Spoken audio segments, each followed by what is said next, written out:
இன்னைக்கு நம்ம நேர்காணல நம்ம விருந்தினர்கள் டாக்டர் நிரஞ்சன் சார் அவர்களும் டாக்டர் கணேஷ்குமார் சார் அவர்களும் தான். சார் வணக்கம் சார், ஜெய்ஹிந்த். வணக்கம் ஜெயன். சார் என்ன சார் ஜெயஹிந்த், வணக்கம். சார் இப்ப திடீர்னு வந்து அமெரிக்காவும் இஸ்ரேலும் எப்படி அக்செப்ட் பண்ணிட்டாங்க இஸ்ரேல் ஈரானை தாக்குறதுக்கு? ஏன்னா இப்ப வரைக்கும் பொறுமையா காத்திருந்தாங்க. இப்ப சடனா அட்டாக் பண்ணதில்லை. இப்ப ரீசெண்டா நியூஸ் கூட பார்க்க முடியுது, ஒரு ஸ்கூல்ல பாம்பு போட்டு 35 குழந்தைகள் வந்து பரிதாபமா உயிரிழந்திருக்காங்க. சோ எந்த மாதிரி சூழ்நிலை போயிட்டு இருக்கு அந்த ஈரான்ல? ஈரானை பொறுத்த வரைக்கும் இந்த தாக்குதலானது எதன் அடிப்படையில் இவங்க தாக்குதலை தொடங்கியிருக்காங்கன்ட்டு அமெரிக்காவுக்கும் தெரியல. இஸ்ரேல் தொடங்கி வச்சிருச்சு. இஸ்ரேலை பொறுத்த வரைக்கும் ஈரான் அவங்களோட நிரந்தர எதிரியா அவங்க பாக்குறதுனால அவங்க தொடங்கி வச்சுட்டாங்க. ஆனா இந்த தாக்குதலோட காரணம் என்ன, காரியம் என்ன, எதை நோக்கி இந்த தாக்குதல், எதை சாதிக்க இந்த தாக்குதல்ன்ட்டு அமெரிக்காவுக்கே புரியல.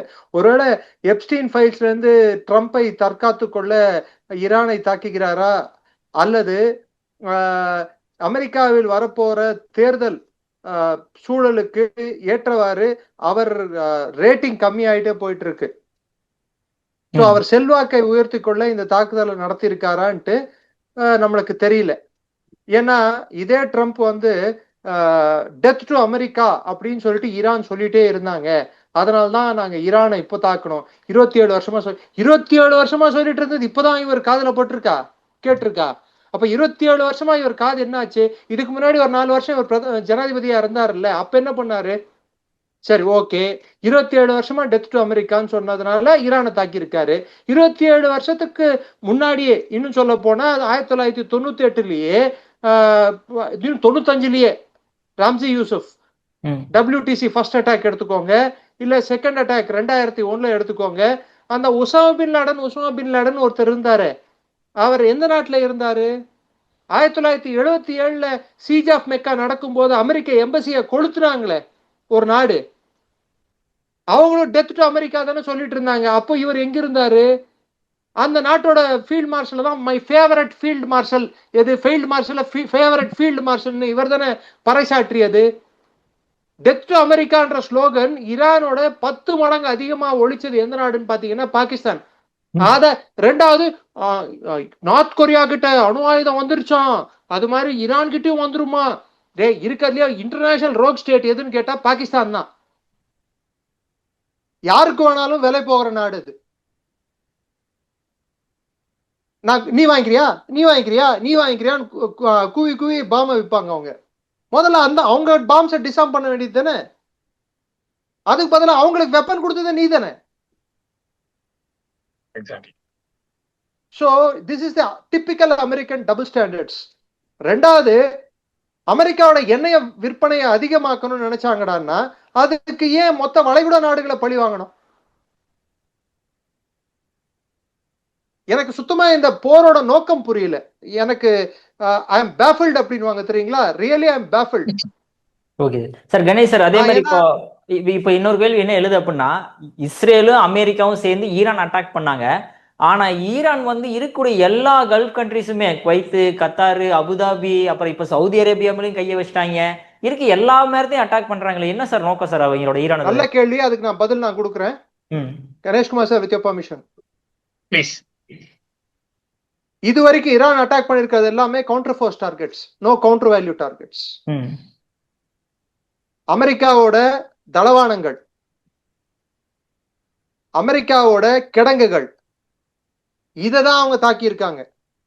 ராணுவ ரீதியான தாக்குதல்களாகத்தான் இது கருதப்படும். ஈரான் செய்துள்ள தாக்குதல்கள் சவுதி அரேபியால அராம்கோ அடிச்சிருந்தாங்கடான்னா நீங்க சொல்றதுக்கு ஓகே, ஈரானும் எஸ்கலேஷனை நாடுதுன்னு நம்ம சொல்லலாம்.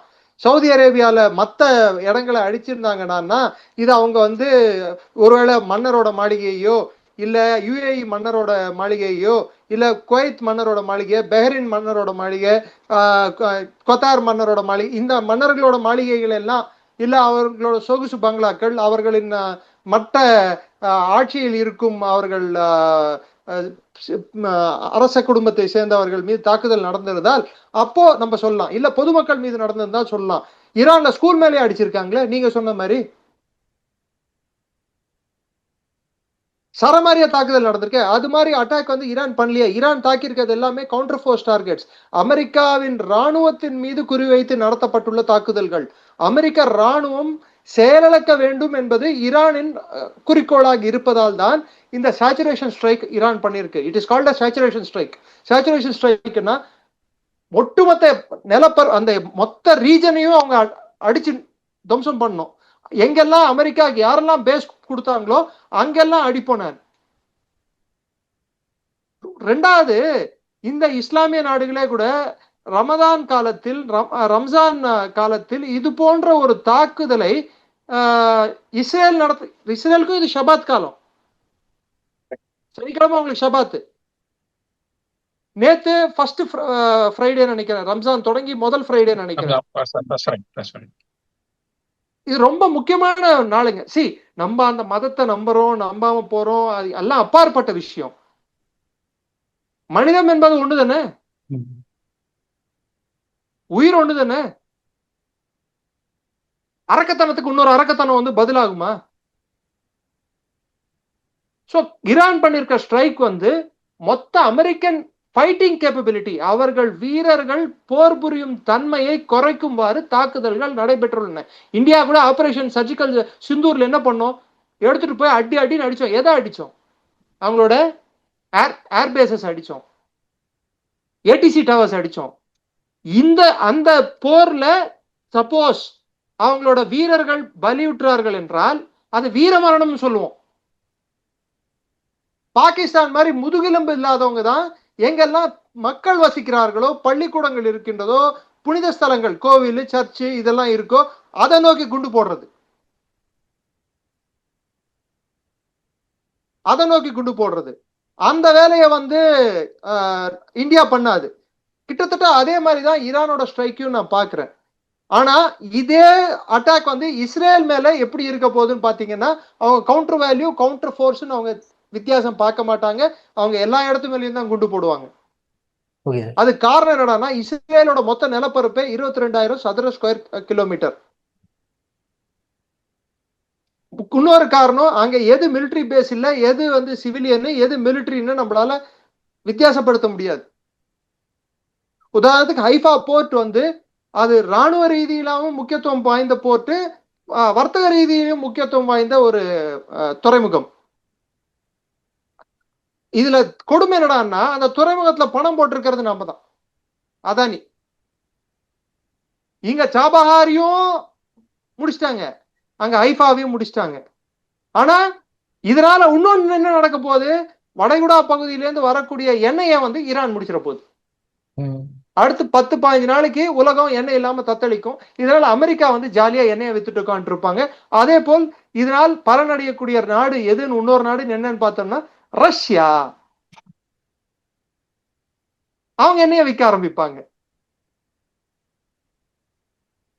இன்னொரு விஷயம், ரஷ்யாவோட போர் கப்பல் ஈரான் பக்கத்துல இருக்கு. ஒரு போர் பயிற்சியில ஈடுபட்டு இருக்காது. சப்போஸ் இவங்களோட தாக்குதல் அதை நோக்கி நடந்ததுன்னா சும்மாவே புட்டினை பிடிக்க முடியாது. அப்புறம் என்ன நடக்கும் நீங்களே யோசிச்சு பாருங்க. ஒர்சினிக் எடுத்துட்டு வருவார் அவரு திரும்பி. தேவையா? எந்த பர்பஸ் சார்? ஒரு போருக்கு ஒரு பர்பஸ்லெஸ் வாரா தான் இதை நான் பாக்குறேன். நான் என்னோட முதல் கட்ட தகவல் சார். கணேஷ் சார், அதே மாதிரி இப்போ இந்தியன்ஸுமே நிறைய பேர் அங்க ஸ்டக் ஆகி நிற்கிறது நம்மளால பார்க்க முடியுது. கல்ஃப் கண்ட்ரீஸ்ல நிறைய இந்தியன்ஸ் நிறைய பேர் அங்க ஸ்டே பண்ணியிருக்காங்க. இப்ப இந்தியாவா இருந்து இப்ப நீங்க எந்த ஸ்டாண்ட் எடுக்க முடியும் இப்ப இந்தியாவா இருந்தா?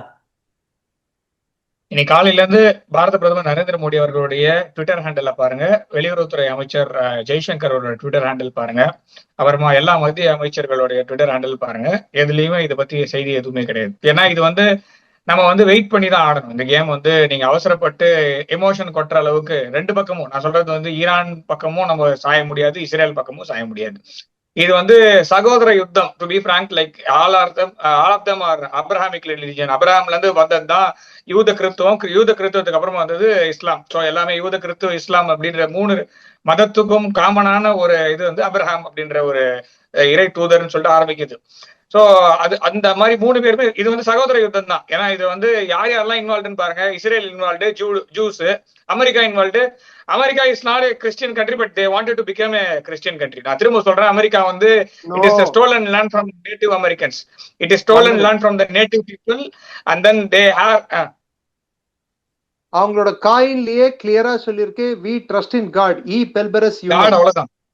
காடுன்னு சொல்றது காடுன்னு காமன் அவங்க தான். சொல்றது அதாவது லாட்டின்ல காடுன்னு அவங்க சொல்றது வந்து கிறிஸ்துவத்தை தான்.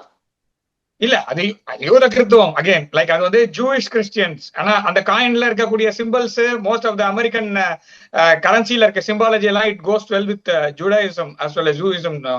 சோ அப்படி பாத்தீங்கன்னா அதுல நம்ம கன்ஃபியூஷன் தான். Now they wanted to have a pure Christian country. அதுதான் இப்போ அவங்க டிராவல் பண்ணிட்டு இருக்காங்க. But nothing official states like it is a Christian country இல்லையா? சோ அதுல நான் கரெக்டா இருக்குன்னு நான் நினைக்கிறேன். கரெக்ட் தானே? அப்கோர்ஸ் பீட்டர் ஹெக்ஸத் கூட இப்ப ரீசெண்டா கிறிஸ்டியன் பாஸ்டரை வந்து கூப்பிட்டு இருந்தாரு. அவங்களோட டிஃபென்ஸ் டிபார்ட்மெண்ட் ஆஃப் வாரா பேரை மாத்திருக்காங்க. ஆமா, பீஸ்ன்னு ஒண்ணு ஆரம்பிங்க, வார்னு ஒண்ணு ஆரம்பிங்க, ரெண்டுத்துக்கும் காமனா ஒண்ணு போடுங்க. அதாவது போர்ட் ஆஃப் பீஸ்னு ஒண்ணு வச்சிருக்காங்க. ஆனா போர்ட் ஆஃப் பீஸ் முதல்ல ஆரம்பிச்ச war department of peace, board of peace. ஆமா, இல்ல போர்ட் ஆஃப் பீஸ் ஆரம்பிச்ச பகுதியிலேயே board of war, department of war வந்து ஒரு வாரம் ஸ்டார்ட் பண்ணி விட்டுருக்காங்க. அதனால இவரே வைப்பாங்க, இவங்களே எடுப்பாங்க. It is a Judeo Christian Islamic war. ஆக்சுவலா அது வந்து 3மே சகோதர யுத்தம் தான். It has nothing to do with anything like related to India. இதுல வந்து பேசி தீர்க்க வேண்டியது சண்டை அளவுக்கு போறதுக்கான ரீசன் வந்து என்ன சொல்றதுன்னா ஈகோ கிளாஷ் பிளஸ் வந்து America has something to give it to their citizen. அதாவது விற்கணும்னு சொல்லுவாங்கல்ல, ட்ரம்ப் வந்து ஒரு நல்ல பிசினஸ் மேன், எதாவது வித்து பொழைச்சிடலான்னு பாக்குறாரு. அதுல இந்த வாரம் வந்து கொண்டு வந்து இது மூலமாக எண்ணெயோ, இது மூலமாக அவங்களுடைய ஆயில் ஹெகிமோனி, இது மூலமாக டாலர் ஹெகிமோனி எல்லாத்தையுமே காப்பாற்றணும்னு முயற்சி பண்றாரு. எனக்கு தெரிஞ்ச வரைக்கும் அது நடக்க போறது இல்ல. ஏன்னா இதுல வந்து 3 பேர் நான் வந்து வாயை திறப்பாங்கன்னு நினைச்சேன். இந்த 3 பேருமே வாயை திறக்கல காலையில இருந்து. ஒன்னு ரஷ்யா, இன்னொன்னு சைனா, இன்னொன்னு இந்தியா. இவங்க 3 பேரும் தான் இம்பார்ட்டன்டான பிளேயர்ஸ் இந்த வாரம் பொறுத்த வரைக்கும். ஏன்னா it is happening in our region. So நம்ம 3 பேருக்குமே காமனா இருக்கக்கூடிய ரீஜன். ரஷ்யாவுக்கு நேரா கீழே, சைனாவுக்கு பக்கத்துல, இந்தியாவோட பக்கத்துல. இவங்க 3 பேரோட இன்ட்ரெஸ்டும் ஈரான்ல இருக்கு. சோ இருக்கும் போது ஈரானை வந்து அப்படியே விடுவோமானா ஒண்ணுமே பண்ண வேணாம். ஈரானுக்கு சப்ளை, இவங்க எப்படி உக்ரைனுக்கு வந்து 20 கண்ட்ரி ஆயுதம் சப்ளை பண்ணாங்களோ அந்த மாதிரி ரஷ்யா, இந்தியா, சைனா இல்ல ஈரானை சார்ந்து இருக்கக்கூடிய நாடுகள், லாட்டின் அமெரிக்கன் கண்ட்ரி, கொலம்பியா எல்லாம் ஆரம்பிச்சிட்டாங்க. கொலம்பியா அப்படின்னு ஒரு நாடு இருக்கு அமெரிக்கா கண்டத்துல. அவங்க டைரக்டா சொல்றாங்க ட்ரம்ப் வந்து ஒரு தப்பான இடத்துல கை வச்சிட்டாரு அப்படின்ட்டு. சோ அந்த மாதிரி எல்லாருமே இப்போ வந்து மூழ்கிட்டாங்க. இது முன்ன மாதிரி இல்ல. இன்னொன்னு, as we speak, பஹ்ரைன்ல அமெரிக்கன் பேஸ் அட்டாக் பண்ணதுக்கு பஹ்ரைன்ல எல்லாருமே கொண்டாட ஆரம்பிச்சிட்டாங்க. சோ அதே மாதிரி யுஏஇலயும் சரி, கத்தார்லயும் சரி, எதுக்கு நம்ம ஊர்ல இவங்களோட பேஸ் வச்சிருக்காங்கன்ற கேள்வி இப்போ வர ஆரம்பிச்சது. ஏன்னா இப்போ இது யாரு டார்கெட்டை வந்து ஸ்டாப் பண்றதுக்காக இவங்க வந்து ஆரம்பிச்சிருக்காங்க அப்படின்னா, இது வந்து இஸ்ரேல் மீது தாக்குதல் பண்ணுவதற்கு தடுத்து நிறுத்தப்படுகின்ற ஏவுகணை அவங்க ஊர்ல விழுந்தாலுமே அது பெருத்த சேதத்தை அவங்க ஊர்ல, நான் சொல்ற யுஏஇயோ, நான் சொல்ற கத்தாரோ, நான் சொல்ற பஹ்ரைனோ வெரி வெரி ஸ்மால் ஸ்டேட்ஸ், அதாவது ரொம்ப சின்ன நாடுகள். இதுல வந்து கொஞ்சம் பெரிய கண்ட்ரின்னு பாத்தீங்கன்னா சவுதி அரேபியா, அதுல ரியாதுலயே போட்டு அடிச்சிருக்காங்க. சோ அதாவது ஈரான் வந்து இவங்க தப்பா ஒரு இடம் போட்டாங்க. அதாவது ஈரான் அப்படின்றது வந்து ஒரு பெரிய நாடு, அதாவது சைஸ் வந்து பெருசு, அவங்களுடைய கல்ச்சர் வந்து பழமையான கல்ச்சரு. வெறுமனே இவங்க வந்து ஷியா முஸ்லிம் அப்படின்ற ஒரே ஒரு அந்த மாதிரி அந்த குறுகிய வட்டத்துக்குள்ள அவங்க நினைச்சு ஈரான் மேல கை வச்சிட்டாங்க. ஆனா இது வந்து அந்த மாதிரி முடியும்னு எனக்கு தெரியல. இது வந்து இப்ப காம் வந்திருக்குன்னு சொல்றாங்க. அதாவது இப்ப காலையில இருந்து போயிட்டு இருந்த அட்டாக் வந்து 2 பக்கமும் நின்று இருக்குன்றாங்க. சோ இது அப்படியே தொடர்ந்து நிறுத்திட்டு ஓகே, இது வந்து இது யூஎஸோட டீகப்ளிங் அப்படின்னு எடுத்துக்கலாம். ஏன்னா பேஸ் எல்லாம் அடிச்சு காமிச்சாச்சு ஈரான்.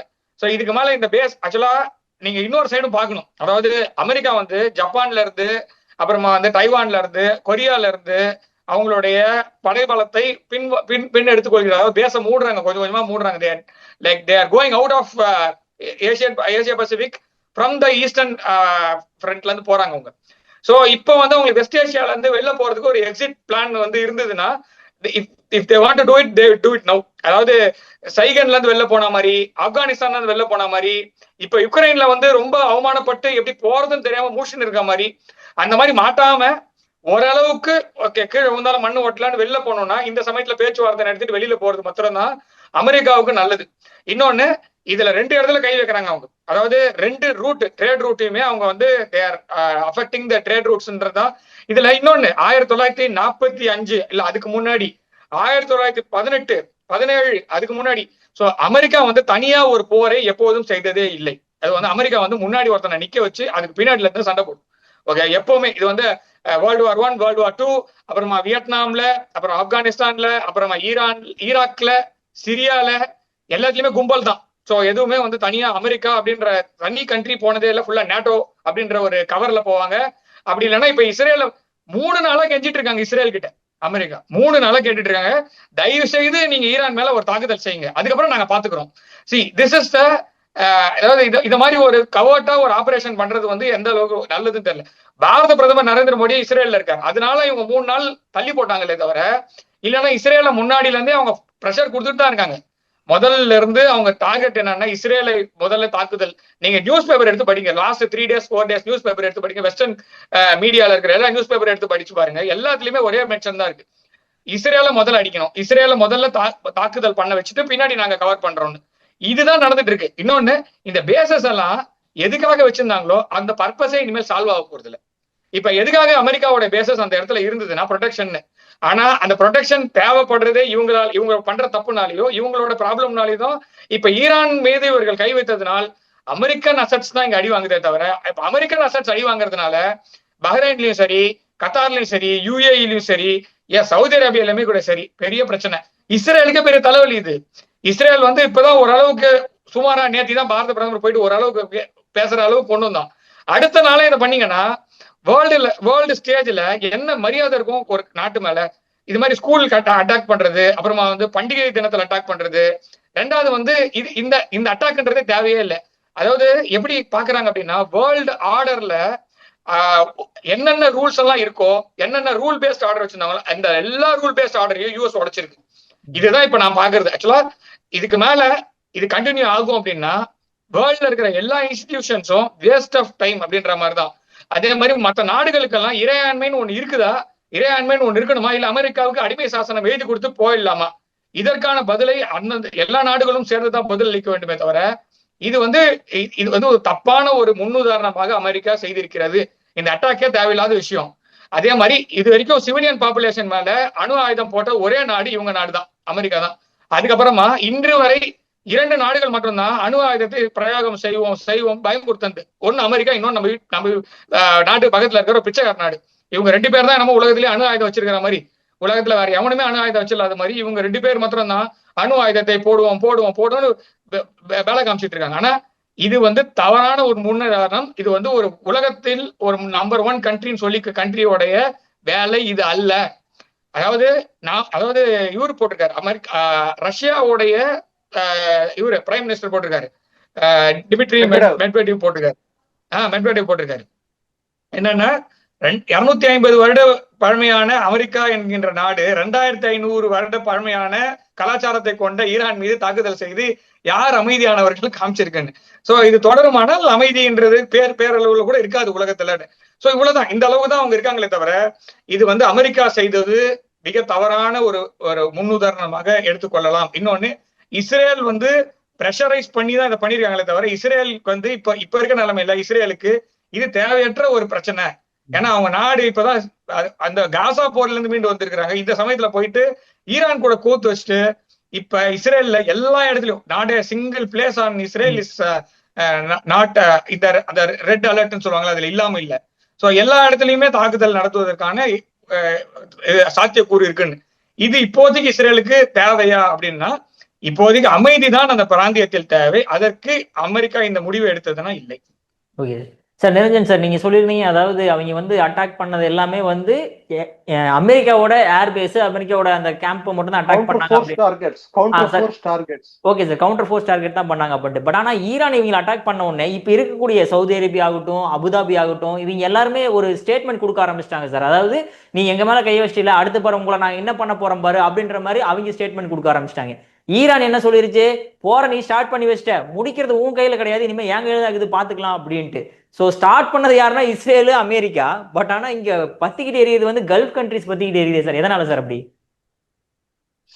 இப்போ அது சவுதி அரேபியா ஆகட்டும், இல்ல யுஏஇ ஆகட்டும், இல்ல குவைத் ஆகட்டும், இல்ல கத்தார் ஆகட்டும், அவங்களுக்கு இருக்கிற பிரச்சனை என்னடான்னா, அவங்க வந்து ஈரான் பண்ண தாக்குதலுக்கு அவங்க பதிலே கொடுக்காம இருந்தா அந்த நாட்டுக்கு ஒரு அரசாங்கம் இருக்கிறது, அதுக்கு ஒரு இறையாண்மை இருக்கிறதுன்ட்டு இல்லாம போயிடும்ல. அப்போ தடி எடுத்தவன் தடல்காரன் மாதிரி ஆயிடும். So they have to give statements. It has reach the maximum point of escalation அப்படின்னுவாங்க. இதுக்கு மேல வரம்ப தாண்ட முடியாது. அந்த உச்சியை ஆல்ரெடி தொட்டாச்சு. இதுக்கு மேல நீடிச்சதுன்னா அழிவை நோக்கி தான் போக முடியும். சோ இதுக்கப்புறம் டிஎஸ்கலேஷன் தான் வந்தாகணும்னு நான் நினைக்கிறேன், என்ன பொறுத்த வரைக்கும். ரெண்டாவது, அமெரிக்காவோட இலக்கு ஈரான் அணு ஆயுதங்களை தயாரிக்க கூடாது என்றால் ஒபாமா அட்மினிஸ்ட்ரேஷன் இருக்கும் போது அக்ரிமெண்ட்ல இருந்து யார் பின்வாங்கியது? திரு ட்ரம்ப் தானே. அப்ப ஏன் பின்வாங்கினாரு? இந்த இரட்டை நாக்கு, இந்த போலித்தனமான பேச்சு. அவருக்கு நோபல் பிரைஸ் வேணும்னா போர்களை நிறுத்தட்டும். போர்களை உண்டாக்கிட்டு திரும்பி அவரே நிறுத்திட்டு எனக்கு நோபல் பிரைஸ் கொடு, நோபல் பிரைஸ் கொடு, நோபல் பிரைஸ் கொடுன்னா யாரு கொடுப்பா? குழந்தையும் கிள்ளி விட்டு தொட்டிலையும் ஆட்டி விட்டா எப்படி? ரெண்டாவது, இஸ்ரேல வந்து அமெரிக்கா வந்து தனியாக எந்த போர்களிலும் ஈடுபடாது என்பதற்கான காரணம், அமெரிக்காவுக்கு வந்து அங்க லாஜிஸ்டிக்கல் சப்போர்ட் என்ன இருக்கு? சவுதி அரேபியா லாஜிஸ்டிக்கல் சப்போர்ட் கொடுக்கறதுக்கு தயாராக இல்லை. இப்பொழுது ஈரான் செய்த தாக்குதல் மூலம் கத்தார் மேல, சவுதி மேல, யுஏஇ மேல எல்லா நாடுகளுமே இப்ப யோசிக்கும். அங்க இருக்கிற மக்களும் யோசிப்பார்கள். அமெரிக்காவுக்கு தேவையில்லாம அமெரிக்காவோட போர்ல என்ன ஏன்டா ஈடுபடுத்துறேன்னு கேட்பான். கிளர்ச்சிகள் வெடிக்கும். நல்லா பாருங்க, ஈராக்க தாக்கல, டர்க்கிய தாக்கல. ஈரானை அண்டை இருக்கும் நாடுகள், அதாவது ஈரானோட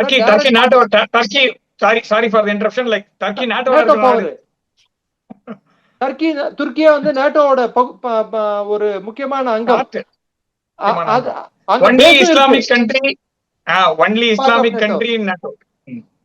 அங்க பேஸும் இருக்கு. அதை தாக்கல, ஈராக்க தாக்கல, பாகிஸ்தான தாக்கல.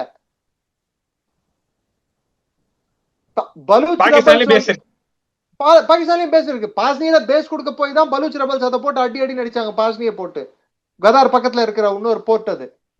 சோ ஈரானை அண்டி முக்கியமான அண்டை நாடுகளான 3 நாடுகள் தாக்கப்படவில்லை. முதல் இது. இரண்டாவது கட்டமாக கத்தார் வந்து ஈரானுக்கும் கத்தாருக்கும் நல்லுறவு இருக்கிறது. சவுதி ஈரானோட, ஈரான் கத்தாரோட உறவு வந்து சற்றே மேம்பட்ட உறவு. கத்தாரை தாக்கியிருக்காங்க, ஆனா கத்தார் எந்த ஸ்டேட்மெண்ட் இது வரைக்கும் கொடுக்கல. குவைத்தோ பஹ்ரைனும் நினைச்சா கூட ஈரான் ஒன்றும் பண்ண முடியாது. ஏன் யுஏஇயே கூட ஒன்றும் பண்ண முடியாது. 9 கோடி மக்கள் தொகை கொண்ட நாடு ஈரான். ஈரான்ல வந்து பெரும்பாலான மக்கள் 60% பர்சிய மொழி பேசுபவர்கள், பார்சீக மொழி பேசுறவர்கள், பர்ஷியன்ஸ். ஆனா இஸ்லாமியர்கள், ஷியா இஸ்லாமை பின்பற்றுபவர்கள். அடுத்த யாருன்னு பாத்தீங்கன்னா பலூச்சுகள் இனம் இருக்கா, இவங்க இருக்காங்க,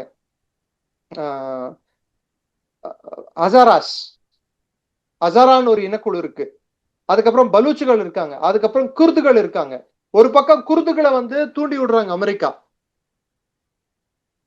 குர்துகள் வந்து ஈராக்குக்கும் பிரச்சனையாக இருக்காங்க, ஈரானுக்கும் பிரச்சனையா இருக்காங்க. ஜெய்ஷே ஆதில் பாகிஸ்தான் சிஸ்தான், சவுத் ஈஸ்ட் ஈரான்ல இருக்கக்கூடிய சிஸ்தான் ப்ராவின்ஸ், அதாவது பலூச்சிஸ்தானை ஒட்டை போல இருக்கக்கூடிய பகுதியில ஜெய்ஷே ஆதில் என்ற ஒரு தீவிரவாத அமைப்பு அமெரிக்கா இஸ்ரேல் நடத்திய தாக்குதலுக்கு அவர்கள் நாங்கள் உங்களுக்கு துணையாக இருப்போம், மக்கள் கிளர்ச்சியில் இறங்கினால் நாங்களும் துணையாக நிற்போம் சொல்லியிருக்காங்க. ஆனா முதல் கட்ட காட்சிகள், டேரான அட்டாக் பண்ண காட்சிகள், ஷிராஸ் அட்டாக் பண்ண காட்சிகள் நம்ம பார்க்கும்போது, கொழுந்து விட்டு எறியும் போது ஸ்கூட்டர்ல போறோம், ஸ்கூட்டர்ல போயிட்டு இருக்கான், பைக்ல போறோம், பைக்ல போயிட்டு இருக்கான். அவங்க இயல்பா இருக்கிற மாதிரி தான் அங்க சூழல் இருக்கு. 1 மாசம் முன்னாடி ஈரானே பத்தி எறியும் போது அப்பயே அமெரிக்கா தாக்குதல் பண்ண தைரியம் இல்ல. கிட்டத்தட்ட 1 மாசமா அப்ரஹாம் லிங்கன் கப்பல் அங்கேயும் நிறுத்தி வச்சுட்டு கோலாட்டம் ஆடிட்டு இருந்தாங்களா என்ன?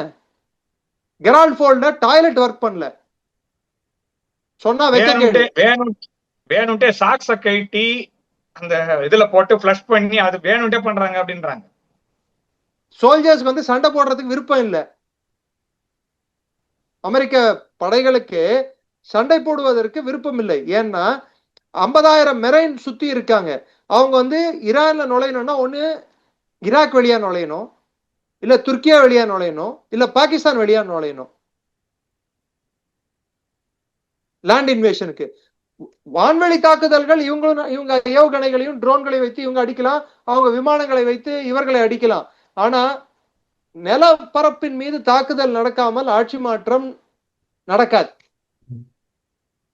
நிலப்பரப்பிலான தாக்குதல் நடத்தணும் அப்படின்னா இவங்க வந்து கிரவுண்ட் இன்வேஷனுக்கு ரெடியா, இவங்களோட மெரைன்ஸ் வந்து ஆம்பிபியஸ் ஆபரேஷன் சொல்லுவாங்க. அதாவது கப்பல் அப்படியே கரையோரமா போயிட்டு அந்த கப்பல்ல இருந்து படைகள் இறங்கி டிடே லேண்டிங்ஸ் சொல்லிட்டு ஃபேமஸ் வேர்ல்டு வார் 2ல அது மாதிரி போயிட்டு இறங்கி அந்த ராணுவம் உள்ள போயிட்டு அந்த நாட்டை கைப்பற்றதுக்கு ரெடியா, அங்க மக்கள் ஆதரவு இருக்கா. ஐஆர்ஜிசி வந்து எப்ப வேணாலும், ஐஆர்ஜிசின்றது யூனிஃபார்ம் மாத்திரம் போட்டுட்டு இருக்கிறவன் வந்து பாதி பேர் தான். ஐஆர்ஜிசியில யூனிஃபார்ம் போடாம இருக்கிறவன் நிறைய பேர் இருக்கான். எல்லார்கிட்டயும் வெப்பன்ஸ் இருக்கும். பேட்டில் ஆஃப் அட்டிரேஷனுக்கு ரெடியா. பேட்டில் ஆஃப் அட்டிரேஷன்னா அவங்க 4 பேர் சாவாங்க, இவங்க 6 பேர் சாவாங்க. ஒவ்வொரு நாளும் 4, 5, 4, 5, 4, 5, 4 இது மாதிரி உயிர் சேதம் ஏற்பட்டுட்டே இருக்கும். இது மாதிரி ஈரான் வந்து ஈரான் இஸ்ரேல் வார் அப்படின்றது போய் ரீஜனல் வாரா எஸ்கலேட் ஆகும். எஸ்கலேட் ஆகுது மாத்திரம் இல்ல sir, it becomes battle of attrition. யாருக்கு உயிர் சேதம் அதிகம்? ஈராக்ல இவங்க 10 வருஷம் இருந்தாங்களா? அந்த மாதிரி ஈரான்ல 10 வருஷத்துக்கு ஒரு 1980ல இருந்து 89 வரை 88 வரைக்கும் ஒரு போர் நடந்தது. 8 வருஷம் நடந்தது அந்த போர்.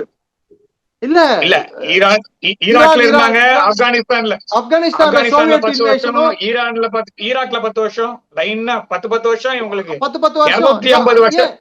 வியட்நாம் போரே கூட 11 வருஷம் கிட்டத்தட்ட 10 வருஷம். ஆமா 220 வருஷம், 249 வருஷத்துல 220 வருஷம் சண்டையில தான் இருந்திருக்காங்க.